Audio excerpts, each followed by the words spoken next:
Ronda Rousey presents the same problems for WWE as she did UFC.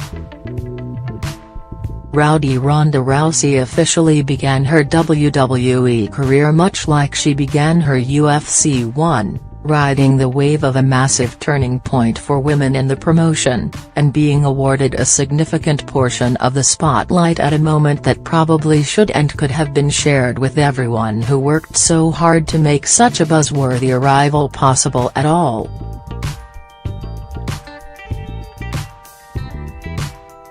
Mere moments after the legend-in-the-making Asuka won the first ever Women's Royal Rumble on Sunday night, an epic showcase of 30 of the best female wrestlers of the past and present, Rousey appeared.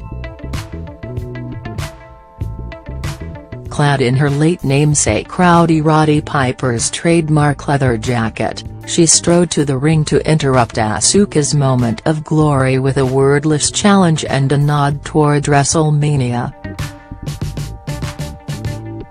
The achievements of the woman with the longest undefeated streak in WWE history were pushed aside by the mere presence of another woman whose primary claim to fame is being formerly undefeated in a different universe.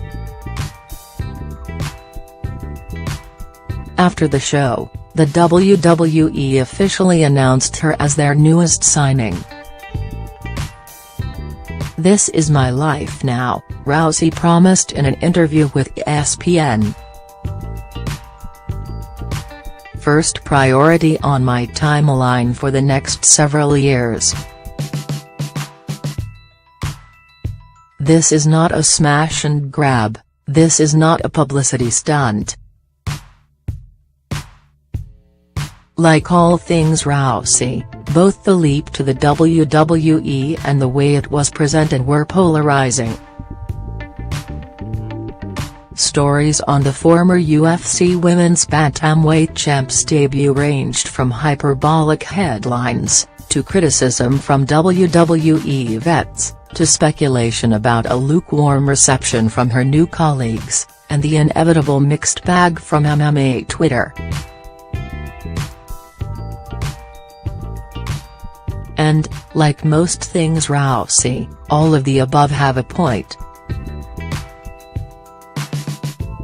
Minutes into her pro wrestling career, Rousey already managed to become peak Rousey, too much, too soon, exciting, but also exhausting.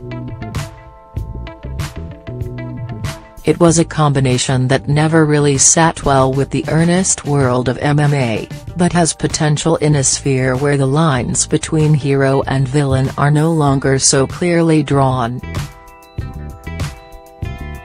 At least in spirit, Rousey has arguably always been part pro wrestler.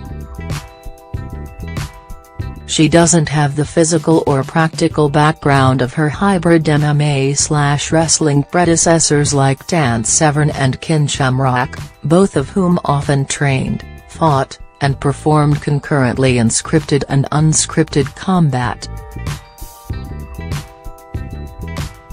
Nor has she moved between the worlds quite like her former and future colleague Brock Lesnar. She has, however, already shown more promise than Quinton "Rampage" Jackson did in his brief TNE run, but she did grow up loving wrestling, with role models like Piper and Jean LaBelle, and there's always been a hint of that over-the-top showmanship in her public persona. There are, however, many reasons to dislike or distrust Rousey that have nothing to do with her efforts to play a heel in a sport that has yet to figure out if they really want that kind of character or not, and her success as a WWE superstar will largely depend on how that's handled. Casting any rookie who waltzes into the finale of one of the biggest shows of the year and demanding a shot at the very biggest one as a good guy is asking for the wrong kind of heat. Giving Rousey that role when her most recent performances in or out of the cage haven't exactly been stellar could be downright noxious. playing her up as a completely legitimate threat to Asuka or to Raw Women's Champ Alexa Bliss and SmackDown Women's Champ Charlotte Flair when she's been physically and psychologically destroyed by her last two UFC opponents would unnecessarily devalue the entire WWE women's division just as they're beginning to receive the recognition that they deserve as athletes.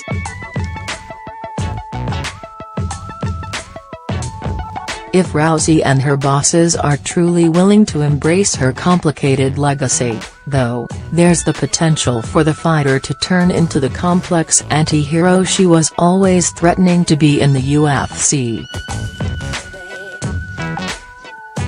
Walking to that ring in Piper's massive jacket, looking like a child trying on their parents' clothes while the announcing team hailed her as someone who used to be the most dangerous woman in the world, Rousey continued to be everything that made her almost as compelling as she was infuriating in her past life. Petulant and cocky, a woman whose inflated reputation is increasingly juxtaposed with her more limited reality, literally and metaphorically struggling to live up to her own mythology, trying to play the villain while wondering why she's not received as the hero.